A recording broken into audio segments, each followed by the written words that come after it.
Bonjour mesdames, messieurs. Tout d'abord, merci aux organisateurs de nous avoir invités aujourd'hui et de nous laisser la parole. Moi je suis...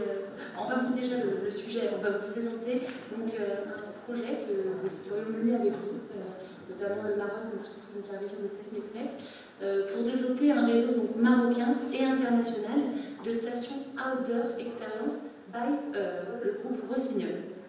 Donc, juste déjà pour savoir, pour nous présenter, Evelyne, je te laisse te présenter, puis ensuite j'aurai la possibilité de me présenter également.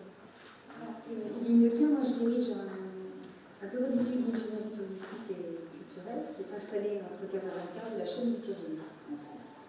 Et je remercie tout particulièrement le Centre régional d'investissement de Meknès qui nous a permis de nous joindre à vous les services. Donc, en tant que bureau d'études, nous accompagnons le groupe Rossignol dans sa stratégie de développement sur le Maroc. Et donc, Alison va vous expliquer le produit, et ensuite on reviendra sur le choix que nous avons fait avec la région de Fès-Meknès. Donc voilà, moi je suis aujourd'hui la responsable Outdoor Experience, donc c'est un service qui fait partie du groupe Rossignol. Alors le groupe Rossignol, c'est un groupe qui est internationalement connu, c'est le leader dans l'équipement notamment du ski, avec les skis Rossignol, les skis également la marque Dynastar, mais pas que, puisque depuis les 2 dernières années, le groupe s'est enrichi d'autres marques de sport, notamment autour du trail running, donc c'est la course à pied en nature, en montagne notamment, mais aussi autour du VTT, autour de la rando. Donc c'est aujourd'hui un groupe qui propose plein d'équipements et de matériel dans les sports outdoor de montagne. Et mon service Outdoor Experience est dédié en fait à l'accompagnement des territoires dans la promotion, le développement, la structuration de leurs destinations touristiques et sportives, donc autour des sports que sont le trail running, le VTT, notamment le VTT assistance électrique, la rando et la marche nordique, la marche avec des bâtons, et le ski. Cet accompagnement se fait via la mise en réseau de toutes ces destinations et via la digitalisation également. Alors pour être plus précise, je vais vous expliquer exactement ce que l'on propose. Donc en fait, à travers nos solutions, on propose au territoire d'utiliser le sport comme un vecteur de développement touristique, culturel, économique de leur destination.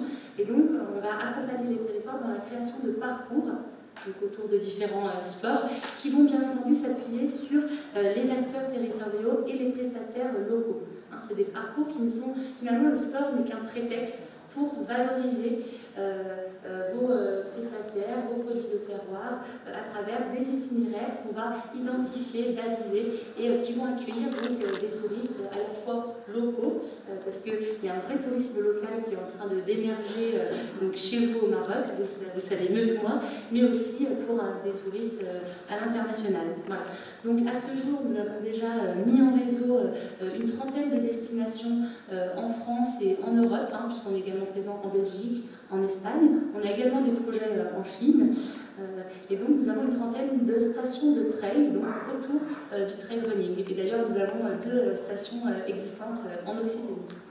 Nous avons également mis en réseau une dizaine de stations autour de la marche nordique et une quinzaine de destinations autour du VTT et plus précisément le VTT assistance électrique qui est une formidable opportunité pour les territoires puisque grâce à l'assistance électrique, le VTT devient un support de découverte d'un territoire de montagne également, d'une découverte ludique pour toute la famille.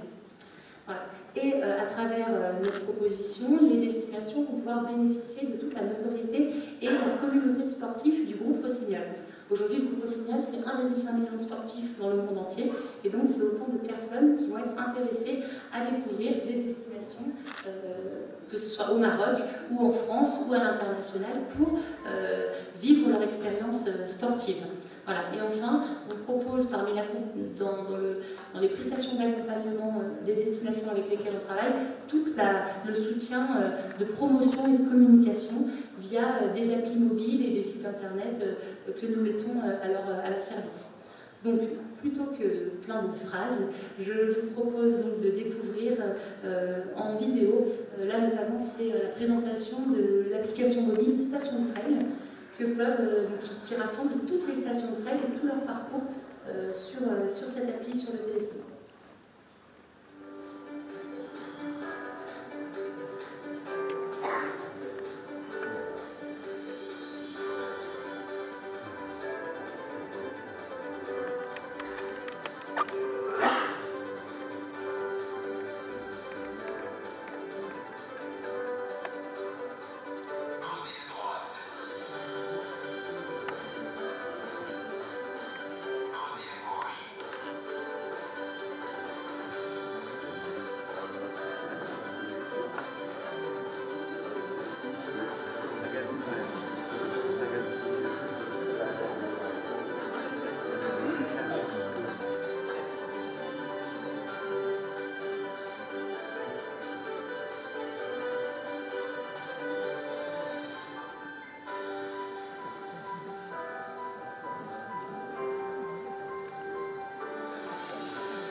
Donc voilà, à travers cette vidéo, vous avez un petit peu compris l'un de nos outils, l'appli mobile Station Trail, qui offre du guidage GPS en fait, sur les parcours qualifiés de trail running que l'on propose dans toutes nos destinations. Et pas que, puisqu'elle apporte aussi des informations sur les hébergements, les restaurants, l'office de tourisme et toutes des indications aussi de points type le nom des montagnes qui sont traversées, le nom des villages, des points d'information tout au long du parcours. Donc là, c'était pour vous présenter ce premier outil. Et une deuxième vidéo, ce sera la dernière, donc là, qui va vous expliquer le concept de station Airbikes, donc autour du VTT à assistance électrique.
Donc voilà pour la présentation déjà succincte et en images de deux réseaux, donc l'un autour du trail running, l'autre autour du VTT, et on a un troisième autour de la marche nordique. Et maintenant je vais laisser donc la parole,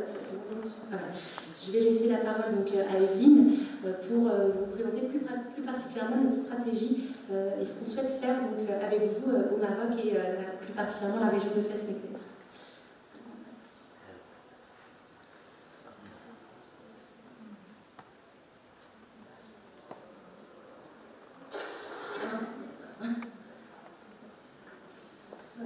Donc, le Maroc a une très bonne connaissance du Maroc. Et du coup, nous avons préconisé le groupe Rossignol de commencer sa stratégie de développement au Maroc par la région de Fès-Meknès. C'est une vraie volonté de marketing pour l'entreprise et d'introduction sur le territoire. Pourquoi on a choisi effectivement cette région de façon très pragmatique pour une entreprise qui veut s'implanter. D'abord, c'est une région On vous souhaite faire de la région de Fès-Meknès une région pilote pour l'implantation des stations de trail et de sport naturel.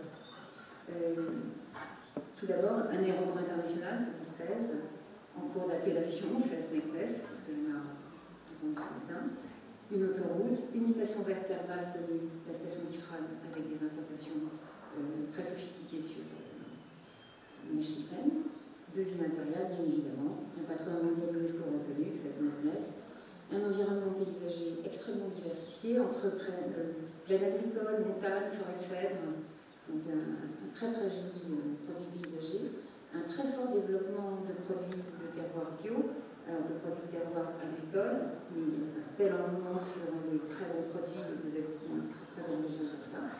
Et puis aussi une très forte mobilisation des acteurs économiques. Nous avons déjà en cours de projet bien avancé à l'arrière de Fès, tout près du futur barrage de Z, sur la province de Sefrou, l'implantation d'une première station de trail qui effectivement relie trois villages, Tazouta, Aderge, Marzout, désolée pour le nom. Effectivement, c'est une façon de développer un territoire, une petite destination touristique. Il est évident que c'est un travail de collaboration très très proche avec les associations locales. Le fait de créer un parcours d'activités sportives permet de mettre en liaison, en écosystème, les maisons d'hôtes, les coopératives agricoles, les coopératives de produits artisanaux. Donc là, c'est de la fabrication de tapis. Et puis ensuite, surtout, de promouvoir toutes les richesses naturelles de l'eau. Éventuellement, d'utiliser le patrimoine. Bon, là, il se trouve qu'il y a des fortifications lyotelles qui vont être transformées en base d'accueil pour justement les touristes ou les trailers. Et puis, c'est aussi une façon, bien sûr, de sédentariser l'emploi sur le territoire concerné. Puisqu'il faut amener de la formation, trouver des guides, faire travailler tout un tas de gens qui sont sur le parcours. La volonté aussi d'un tel produit, c'est d'attirer des touristes absolument sur les 4 saisons.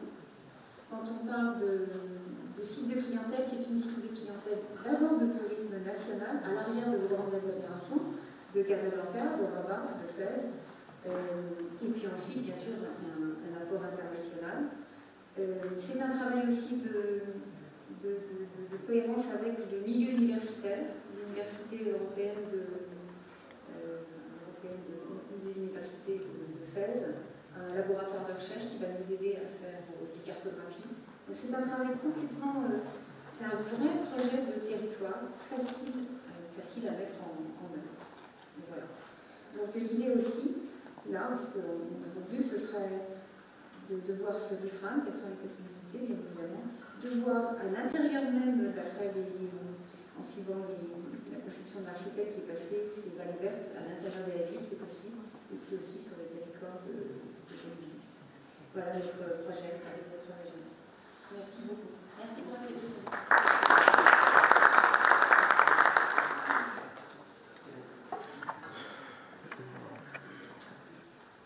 Merci beaucoup. Je pense qu'il y a là un projet concret qui, à travers le sport, permet de valoriser les atouts de la région et permet éventuellement un peu de booster la fréquentation touristique, que ce soit nationale ou internationale. Surtout qu'aujourd'hui, de toute façon, je crois, à travers d'autres régions du Maroc, on commence à voir que ce sont deux niches qui se développent bien. Tout ce qui est trailing et tout ce qui est biking aujourd'hui commence à se développer, même à l'échelle nationale. Et donc, il y a matière à offrir des produits structurés et bien faits qui permettent d'allier à la fois le sport, mais également le paysage et la beauté des paysages et l'aspect de la détente et des loisirs touristiques. Alors, je pense qu'on arrive à la dernière présentation de la journée, et qui n'est pas des moindres, bien évidemment. Nous aurons une présentation qui est faite par Abdouhab Al-Jari de l'Université Moulay Ismaïl, qui va nous parler des systèmes d'information touristique, savoir informer pour savoir vendre. C'est ça le thème. On y va, je vous laisse la parole.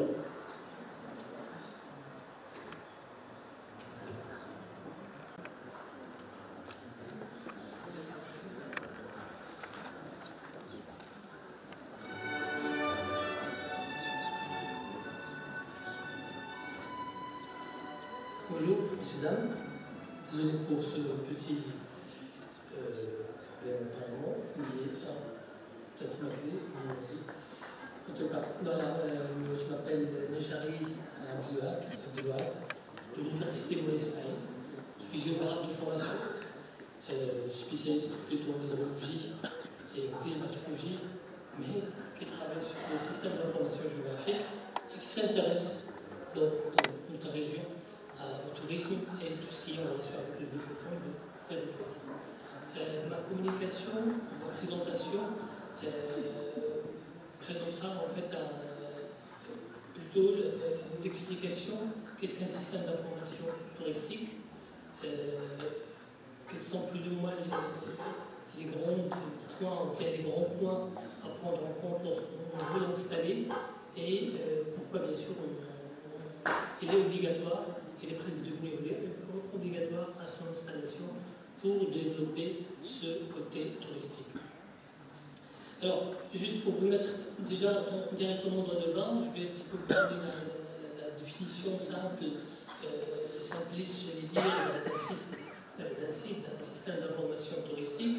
C'est essentiellement un outil, d'accord, numérique, de présentation, de valorisation, de pérennisation d'un espace de données, d'accord. Et essentiellement, son effet, c'est une base de données sur laquelle l'information touristique doit être mise en valeur à tous les plans, par tous les acteurs, par tous les participants dans ce territoire. Alors, mon intervention va partir un petit peu, je vais revenir un petit peu en arrière. On travaille sur l'information. Pourquoi l'information? C'est parce qu'essentiellement, c'est la base de données sur laquelle on travaille et c'est à partir de laquelle, effectivement, il faut construire ce site. Alors, attention à ne pas mélanger, bien sûr, avec le site internet, on connaît bien, dans un site d'information touristique, j'allais dire, avec une grande notation géographique spatiale. Donc, je passerai un petit peu l'information au Maroc, son développement, mais très très rapidement. L'information touristique sur le CNES, en fait, je voulais par ça vous montrer un petit peu plus ou moins quelle est l'information pour un citoyen lambda. Je me suis permis d'être, il y a 2-3 jours, je me suis dit, tiens, je vais chercher l'information touristique. Qu'est-ce qu'il y a comme information touristique sur le CNES? Comment, en fait, qu'est-ce que j'étais confronté à quoi pour pouvoir un petit peu résoudre tous les problèmes qui sont liés à la mise en place d'un site ou d'un sigle, c'est-à-dire le point de départ. Après, effectivement, un moyen de conclure et de poser quelques éléments en relation avec cette manipulation. Alors, très rapidement, suivez-moi un petit peu ces étapes-là. En 1993, que Sa Majesté le Roi Hassan II avait annoncé déjà que l'information est un fait, ou bien fait partie des droits du citoyen. Donc ça fait 25 ans déjà qu'on sait que l'information doit être une priorité et un droit du citoyen. 25 ans. 20 ans après, le gouvernement à l'époque que je suis avait, pour développer son administration, a fait de l'information la réforme essentielle pour toute l'administration à l'échelle de la nation. Donc il y a 20 ans. Il y a 15 ans, en 2002, le ministère de l'information professionnelle à l'époque avait déclaré qu'il y a un déficit, que l'administration n'arrive pas effectivement qu'il est incapable de donner aux citoyens et de lui fournir la donnée exacte. Juste pour vous dire un petit peu les problèmes sur lesquels, depuis 25 ans, on y est, mais ça continue jusqu'à aujourd'hui. Ensuite, il y a 13 ans, en 2004, stratégie de développement numérique, qui a été lancée bien sûr ici du Maroc, et qui a relancé un petit peu tout ce qui est en relation avec la technologie de l'information et de communication. Il y a 11 ans, l'objectif du programme national EGOUR, et effectivement de mettre bien pour une administration électronique intégrée et citoyenne. Donc, vous voyez un petit peu le terme citoyen, ça revient tous les jours, tout le temps. C'est-à-dire en 2009, il y a moins de 9 ans, donc encore une fois, le public marocain a le droit d'être au courant des résultats de l'action gouvernementale, indiquant toujours l'importance du de l'information vis-à-vis de ces éléments-là. En 2011, la Constitution, bien sûr l'article 27, insiste que l'inscription du droit d'accès à l'information publique dans la nouvelle Constitution. Pour le futur, le digital, le Maroc digital, le projet, il est là, on y travaille, on est dedans, effectivement. Donc c'est une ambition affirmée d'ancrer le Maroc dans la révolution digitale globale. Donc ça, c'est un petit peu la situation générale de l'information au Maroc. Donc à partir de là, nous ne pouvons en aucun cas garder cette information, tout simplement, nous la partager par tout le monde, que ce soit les professionnels, que ce soit les acteurs, les élus, les citoyens. L'information est un droit à partager. À partir de ces éléments-là, et d'ailleurs, pour vous montrer un petit peu la contradiction entre cette situation-là écrite et manifestée et la réalité. Le Maroc, jusqu'à hier, en 2010, vous voyez, en 2010, il était sur 197 pays par le e-gouvernement à l'échelle du monde, à l'échelle des Nations Unies. Il a été classifié 126e. En 2016, on est quand même passé à 85e au niveau de tout ce qui est informatique, numérisation, digitalisation. Et malheureusement, en 2018, on est revenu en arrière 110e. Vous voyez un petit peu, on avance lorsqu'il y a des ordres, ou bien mais par la suite, dès qu'on laisse un petit peu le citoyen, via l'administration, plus ou moins ne pas travailler ou bien ne pas mettre son travail en valeur, nous tombons, nous reculons. Alors, sommes-nous des mauvais élèves? Peut-être, je ne sais pas, mais là, le classement, il est bien clair.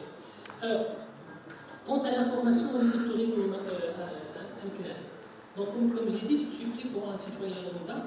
Je me suis dit, le premier élément, c'est aller chercher l'information tourisme au ministère du Tourisme.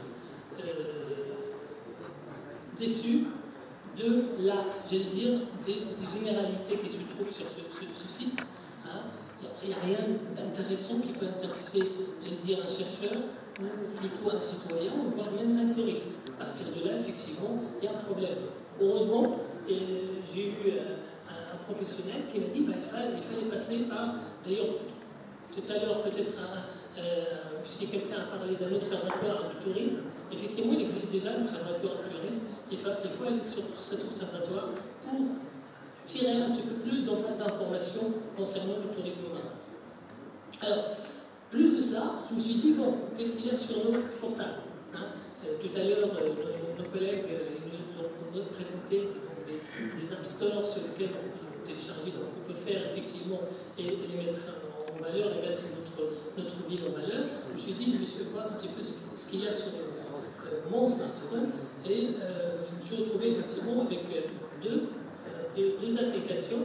L'une est plus de 70 dirhams, c'est l'équivalent de 5,50 €, etc., faite par un certain Nabiti Talakas, l'essentiel, un nom qui n'est pas du tout d'un côté marocain, et un nom, c'est-à-dire tout simplement qu'il y a quelqu'un derrière sur plus ou moins ce qu'il trouve sur Internet et se fait de l'argent, alors que la ville ne peut mettre quelque chose de ce genre qui n'est pas difficilement, c'est-à-dire qui n'est pas difficile à faire, tout simplement. Donc voilà, par contre, je ne l'ai pas acheté, tout à fait normal. Je ne sais pas qu'est-ce qu'il contient à l'intérieur, s'il y a une bonne information, une mauvaise information. Ça, c'est, je disais, au responsable de l'école. Encore une deuxième, qui s'appelle cette fois-ci Meknes Travel, à 90 dirhams. Effectivement, c'est sur Internet aussi. Il faut, bien sûr, on me dit, il y a quand même quelque chose qui ne va pas. Donc, d'avancer un petit peu sur mes recherches, je me suis retrouvé effectivement avec une application cette fois-ci, Fez, c'est original, elle est gratuite, c'est impeccable, c'est bien, j'étais content, je me suis dit, je vais rentrer, bien télécharger et rentrer dedans. Autant que j'étais déçu parce qu'il y avait deux comptes. Pour la simple raison, ce que vous voyez ici, je l'ai un petit peu zoomé pour le voir, à la gastronomie, il y en a quand même 13 sur 13, 8 restaurants qui sont indiqués sur le plan marocain. Sur l'hébergement, il y en a 7 qui sont indiqués pour FES, il y en a un sur place. Pour les monuments historiques, il y en a 7 de Fès, il y en a 2 de Meknès. Alors, vous voyez un petit peu, pour dire un petit peu que Meknès, elle est à l'ombre. Ce qui est actuellement, aujourd'hui même, Meknès, par rapport à tout ce qui est numérique, elle est à l'ombre. Alors, encore une fois, cette fois-ci, c'est une application, je pense que c'est le logo de l'Office du tourisme ici. Je dis, bon, ben, c'est bien, je vais encore rentrer dedans, je l'ai téléchargé, effectivement. On a le sommaire, on a fait cette classe, vous voyez ici. Donc là, encore, j'étais content, je me suis dit, bon, ben, c'est quelque chose de. J'étais déçu quand même par la suite, donc je pense que vous le serez aussi. Tout simplement pour la simple raison, voici l'image, la page de garde de Fès, destination donc le Maroc, et voici la page de garde de Meknès. Si vous voyez un petit peu Meknès, il est où? On a du mal à voir où c'est écrit. En plus de ça, alors, regardez, sur un bouquin de 356 pages, 36 pages pour Fès, 6 pages pour Meknès. Ça fait 6 fois. Donc l'information, alors est-ce que Fès est plus grand de 6 fois au niveau de population? De la question, ce n'est pas le cas. Est-ce qu'ils ont 6 fois l'histoire plus que nous? Je ne sais pas. Donc, ce sont des éléments, je n'accuse personne, donc ça rassurez-vous, c'est tout simplement, je dis qu'il y a un manque de visibilité de notre ville à l'échelle digitale numérique. On ne la voit pas. Donc, automatiquement, le tourisme va subir l'impact de cette invisibilité. C'est tout à fait logique. Alors, n'empêche qu'il y a quand même quelques éléments, quelques sites que je vais, mais je vais en parler juste d'un seul. Ce côté-là, ce côté, j'allais dire, touristique, tourisme. Les FACI, ils travaillent bien. Ils ont, par ces sites-là, montré qu'ils arrivent à mettre leur ville dans peut-être des solutions beaucoup plus adéquates. Parmi ces solutions-là, c'est la mise en point d'un site, parce qu'au fait, à l'origine, c'est le SIG, Système d'information géographique. Aussi, il y a eu des déclenchements de ce qu'on appelle des sites, système d'information touristique, système d'information territoriale, qui, dans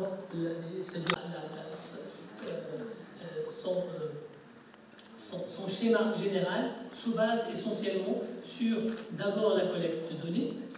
Donc, 5 éléments nécessaires à mettre en point quelque chose qui est faisable à la portée de tout acteur. Donc, ce n'est pas quelque chose de compliqué. Alors, pour cela, bien sûr, une base bien définie.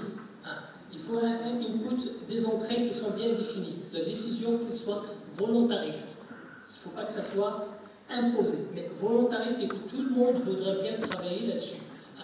J'insiste sur le côté travail collaboratif de tous les acteurs, professionnels, privés, publics.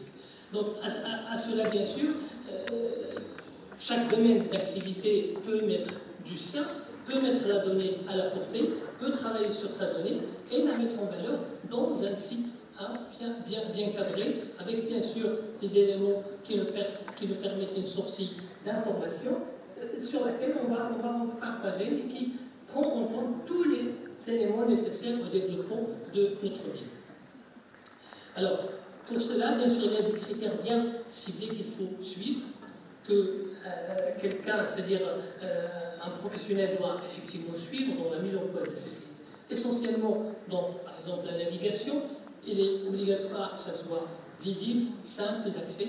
Au niveau des contenus, la lisibilité, l'efficacité, que ce soit quantité ou qualité, et aussi l'interactivité.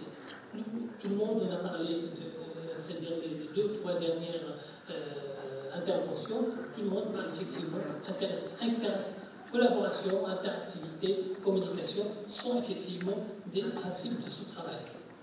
Alors, à cela, donc, nous avons un objectif, c'est l'utilisation de cette information.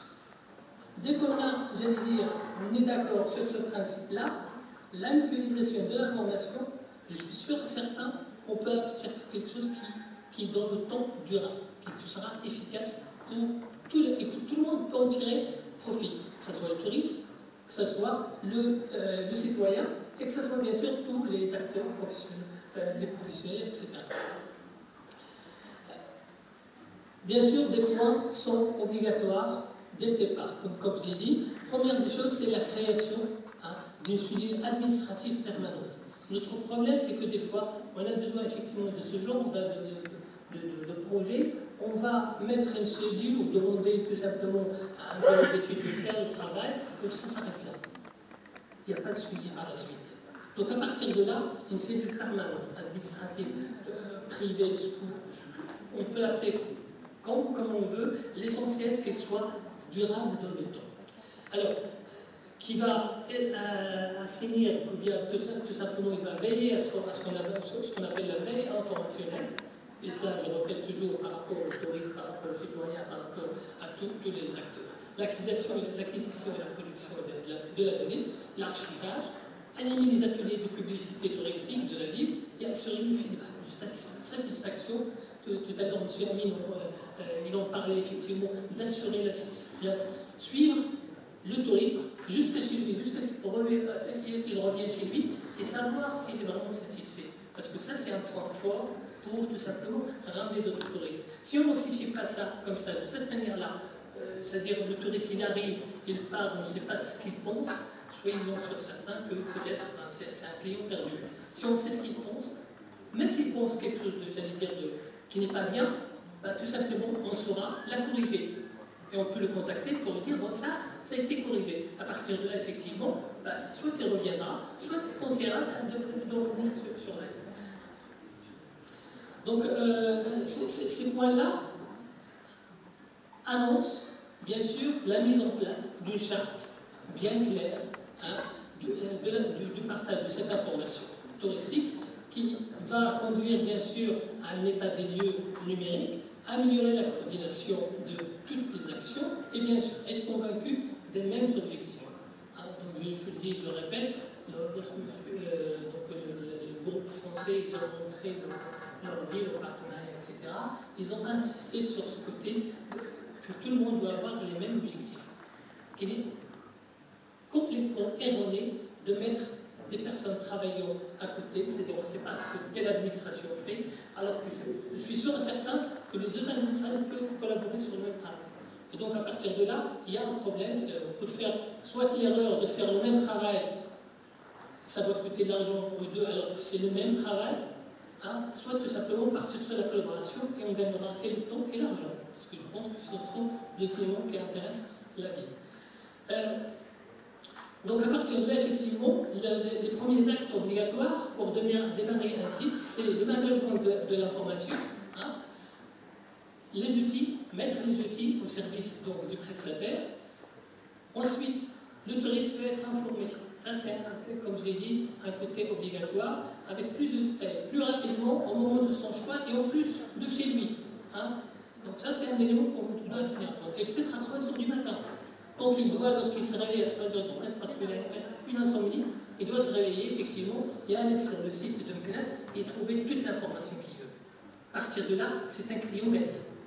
Il ne sera pas déçu parce qu'on sait qu'on a mis tous les éléments pour l'attirer. Mais s'il se réveille à 3 h du matin et il ne trouve rien sur le site, malheureusement, il cherchera ailleurs. Il cherchera peut-être à Fès, à Marrakech ou à Agadir. Voilà. Donc, ensuite, bien sûr, le projet SIS, c'est le moyen le plus fonctionnel pour exprimer son degré de satisfaction à tous les niveaux. Comme peut-être l'on a aussi d'autres, c'est aussi un projet de développement. Tout simplement, il peut être intégré dans un plan de développement régional touristique. Donc, c'est aussi l'élément nécessaire. Bien sûr, la remontée de l'information, c'est un côté obligatoire. Un site a donc besoin de participatif, il doit être participatif, collaboratif, évolutif en permanence, sans pas dans l'ordre, au service de tous et de tout, acteurs, professionnels, élus, etc. Savoir partager les compétences, et bien sûr, c'est un travail à longue haleine, mais il est possible. Je vous remercie de votre attention.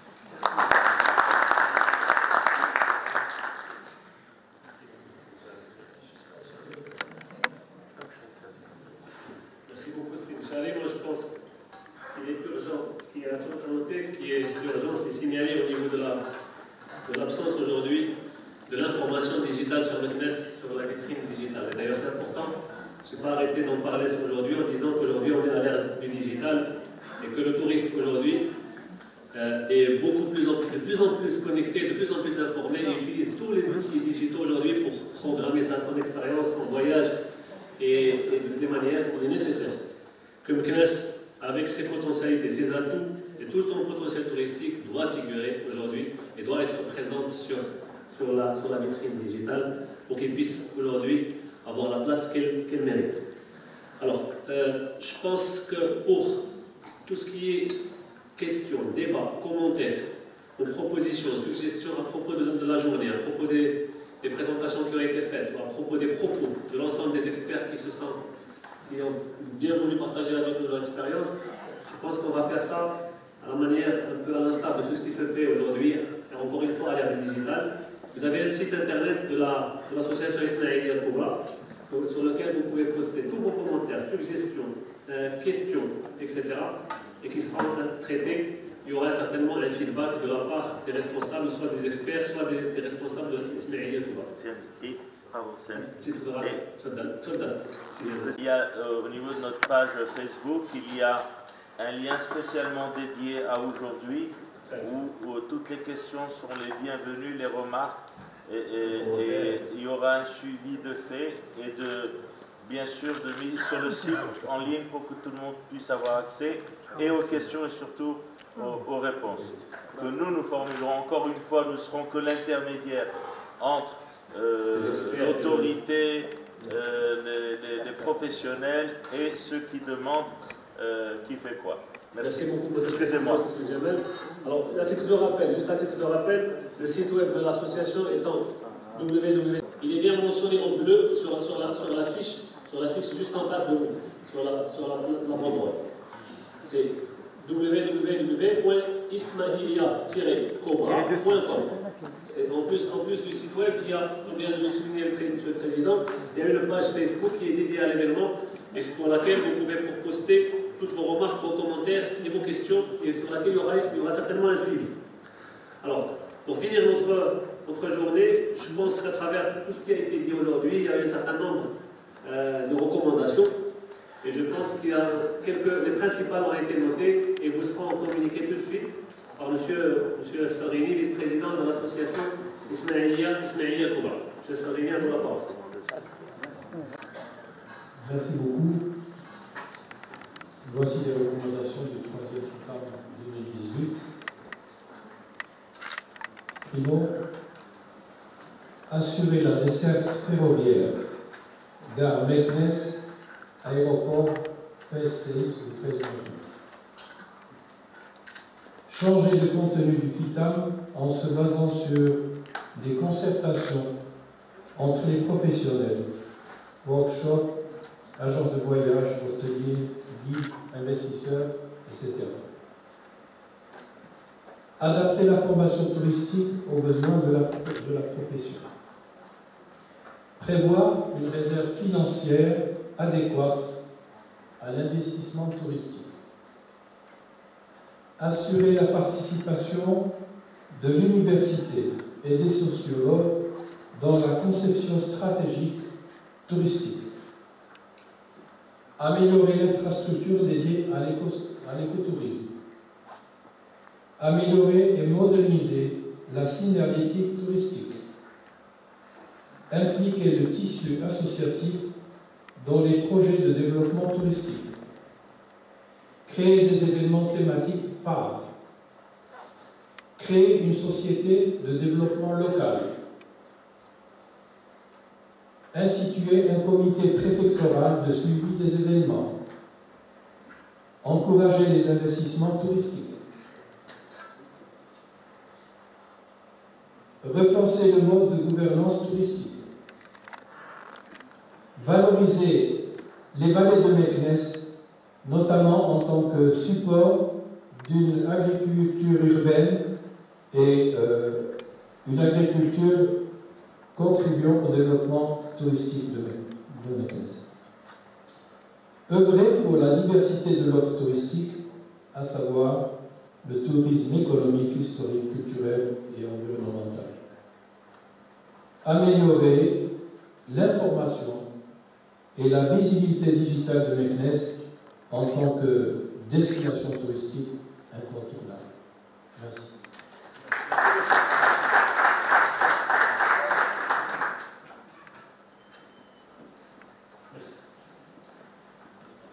Merci beaucoup. Sister Lénie, je pense que les recommandations seront également partagées sur le site web et sur la page Facebook pour que tout le monde puisse les avoir, les garder et les apprécier. Alors, nous arrivons à la fin de la journée.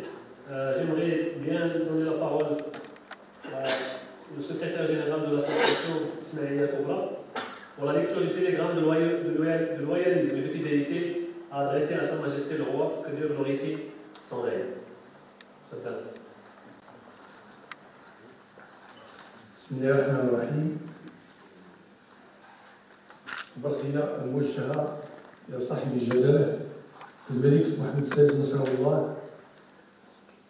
مولاي صاحب الجلالة الملك محمد السادس أعز الله أمركم وخلد في الصالحات ذكركم بمناسبة تنظيم الدورة الثالثة للمنتدى الدولي للسياحة بمكناس أيام 18 صفر 1440 الموافق ل 18/9/20 أكتوبر 2018 تحت شعار دور الفاعلين المجاليين في تنمية الوجهة السياحية تراث ثقافة بيئة.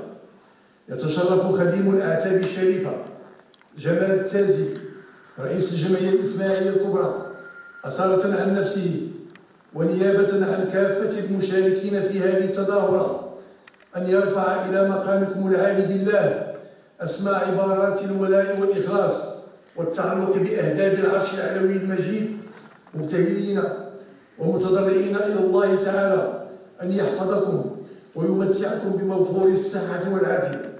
مولاي صاحب الجلالة، إن الجمعية الإسماعيلية الكبرى وكافة المشاركين في هذه الدورة المقتدين بنهجكم القويم وهم يشيدون بالنتائج الواعدة لهذا المنتدى إذ يعبرون لجلالتكم عن جزيل الشكر وعميق الامتنان على ما شملتم به مبادرتكم من تشريف ودعم وتكريم، وذلك بإسباغكم الرعاية الملكية السامية مما جعلهم يشعرون بثقل المسؤولية وجسامة التكليف، حرصهم الأكيد على أن يكونوا في مستوى الثقة الملكية الغالية والحظوة المولوية السامية يسهم في ازدهار الجهة، آملين في أن تتيح هذه الخطوة المباركة التي أسبغت عليها أيديكم البيضاء كل أسباب التوفيق والنجاح في بلورة نتائج هذا الملتقى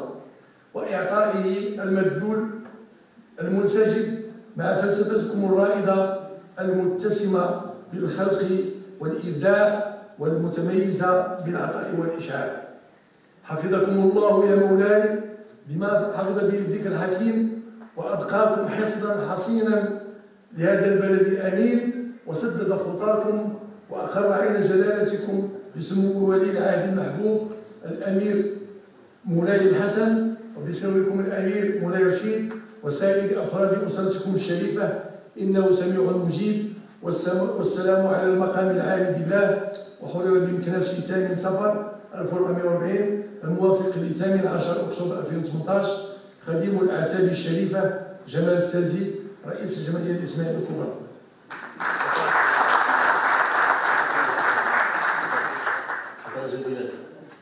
Mesdames et messieurs, nous arrivons à la fin des travaux de la 3e édition du FITAM. J'ai été honoré, encore pour la 2e fois, de vous accompagner pendant cette journée-là. Je tiens à vous remercier tous pour votre présence et pour faire des travaux de ce FITAM une réussite continue, un engagement et une mobilisation continue de la part de l'ensemble des parties prenantes. J'aimerais bien remercier les professionnels du tourisme. Et sans eux, aujourd'hui, la destination n'avance pas du tout, n'avancerait jamais, et qui œuvrent quotidiennement pour faire de Meknès une véritable destination touristique. J'aimerais également remercier les pays frères et amis du Maroc, de Meknès, qui sont partenaires du FITAM et qui répondent souvent présents.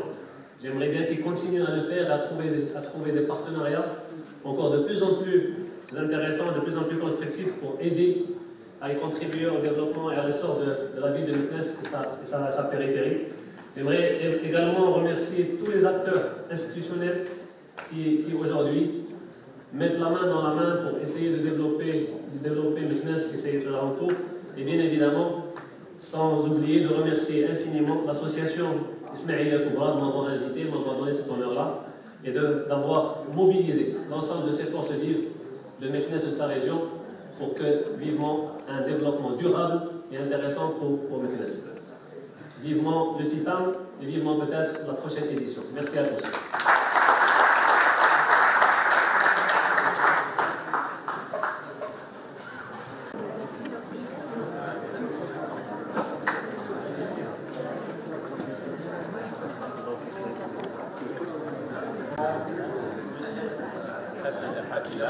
حافلة مختلفة كنا جميعا نزور مدينة إفنا ومن بعد راجعين إلى مكناس حوالي الساعة 4:30 أو 5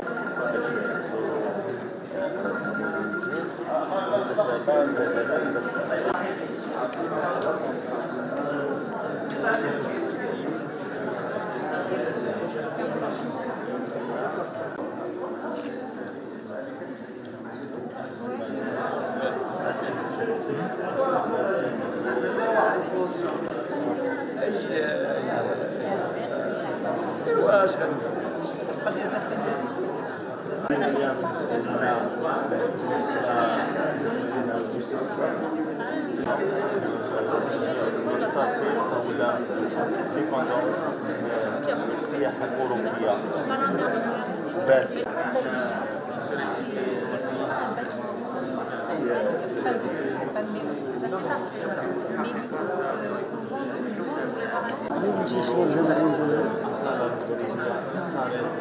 Thank you.